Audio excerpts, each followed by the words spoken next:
Je crois toutefois que je mettrai un mot en faveur de ma petite Lizzie. » »« Quelle idée! Lizzie n'a rien de plus que les autres. Elle est beaucoup moins jolie que Jane et n'a pas la vivacité de Lydia. » »« Certes, elles n'ont pas grand-chose pour les recommander les unes ni les autres. Elles sont sottes et ignorantes comme toutes les jeunes filles. Lizzie, pourtant, a un peu plus d'esprit que ses sœurs. » »« Oh, Mr. Bennet, parlez ainsi de ses propres filles. Mais vous prenez toujours plaisir à me vexer. Vous n'avez aucune pitié pour mes pauvres nerfs. » »« Vous vous trompez, ma chère. J'ai pour vos nerfs le plus grand respect. Ce sont de vieux amis, voilà plus de 20 ans que je vous entends parler d'eux avec considération. » »« Vous ne vous rendez pas compte de ce que je souffre. » »« J'espère cependant que vous prendrez le dessus et que vous vivrez assez longtemps pour voir de nombreux jeunes gens pourvus de 4000 livres de rente venir s'installer dans le voisinage. » »« Et quand il en viendrait 20, à quoi cela servirait-il puisque vous refusez de faire leur connaissance ? » »« Soyez sûre, ma chère, que lorsqu'ils atteindront ce nombre, j'irai leur faire visite à tous. » Mr. Bennet était un si curieux mélange de vivacité, d'humeur sarcastique, de fantaisie et de réserve qu'une expérience de 23 années n'avait pas suffi à sa femme pour lui faire comprendre son caractère. Mrs. Bennet elle-même avait une nature moins compliquée. D'intelligence médiocre, peu cultivée et de caractère inégal, chaque fois qu'elle était de mauvaise humeur, elle s'imaginait éprouver des malaises nerveux. Son grand souci dans l'existence était de marier ses filles, et sa distraction la plus chère, les visites et les potins.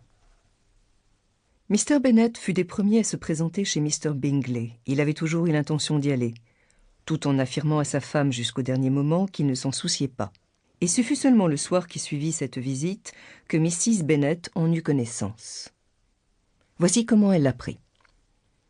Mr. Bennet, qui regardait sa seconde fille occupée à garnir un chapeau, lui dit subitement « J'espère, Lizzie, que Mr. Bingley le trouvera de son goût. »« Nous ne prenons pas le chemin de connaître les goûts de Mr. Bingley, » répliqua la mère avec amertume, « puisque nous n'aurons aucune relation avec lui. »« Vous oubliez, maman, dit Élisabeth, que nous le rencontrerons en soirée et que Mrs. Long a promis de nous le présenter. »« Mrs. Long n'en fera rien, elle-même a 2 nièces à caser. C'est une femme égoïste et hypocrite. Je n'attends rien d'elle. »« Moi non plus, dit Mr. Bennet, et je suis bien aise de penser que vous n'aurez pas besoin de ses services. » Mrs. Bennet ne daigna pas répondre, mais incapable de se maîtriser, elle se mit à gourmander une de ses filles. « Kitty, pour l'amour de Dieu, ne toussez donc pas ainsi. Ayez un peu pitié de mes nerfs. »« Kitty manque d'à propos, dit le père. Elle ne choisit pas le bon moment pour tousser. »« Je ne tousse pas pour mon plaisir, répliqua Kitty avec humeur. Quand doit avoir lieu votre prochain bal, Lizzie ? » ?»« Demain en 15. »« Justement, s'écria sa mère. Et Mrs. Long, qui est absente, ne rentre que la veille. Il lui sera donc impossible de nous présenter Mr. Bingley, puisqu'elle-même n'aura pas eu le temps de faire sa connaissance. »« Eh bien, cher ami, vous aurez cet avantage sur Mrs. Long. C'est vous qui le lui présenterez. »« Impossible, Mr. Bennet, impossible, puisque je ne le connaîtrai pas. Quel plaisir trouvez-vous à me taquiner ainsi ? » ?»« J'admire votre réserve, évidemment. Des relations qui ne datent que de 15 jours sont peu de choses. Mais si nous ne prenons pas cette initiative, d'autres la prendront à notre place. Mrs. Long sera certainement touchée de notre amabilité, et si vous ne voulez pas faire la présentation, c'est moi qui m'en chargerai. » Les jeunes filles regardaient leur père avec surprise. Mrs. Bennet dit seulement « Sottise que tout cela !»« Quel est le sens de cette énergique exclamation ?» s'écria son mari. « Vise-t-elle les formes protocolaires de la présentation ?»« Si oui, je ne suis pas tout à fait de votre avis.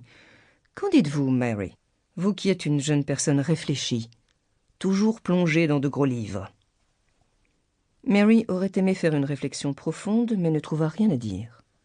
« Pendant que Mary rassemble ses idées, continua-t-il, retournons à Mr. Bingley. »« Je ne veux plus entendre parler de Mr. Bingley, » déclara Mrs. Bennet. « J'en suis bien fâchée. Pourquoi ne pas me l'avoir dit plus tôt ? Si je l'avais su ce matin, je me serais certainement dispensée d'aller lui rendre visite. C'est très regrettable, mais maintenant que la démarche est faite, nous ne pouvons plus esquiver les relations. » La stupéfaction de ces dames à cette déclaration fut aussi complète que Mr. Bennet pouvait le souhaiter.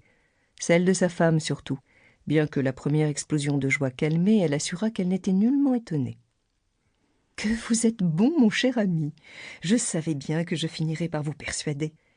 Vous aimez trop vos enfants pour négliger... Pour continuer à écouter ce livre audio gratuitement, cliquez sur le lien dans la description et vous pourrez l'écouter en entier sans frais grâce à l'essai de 30 jours d'Audible.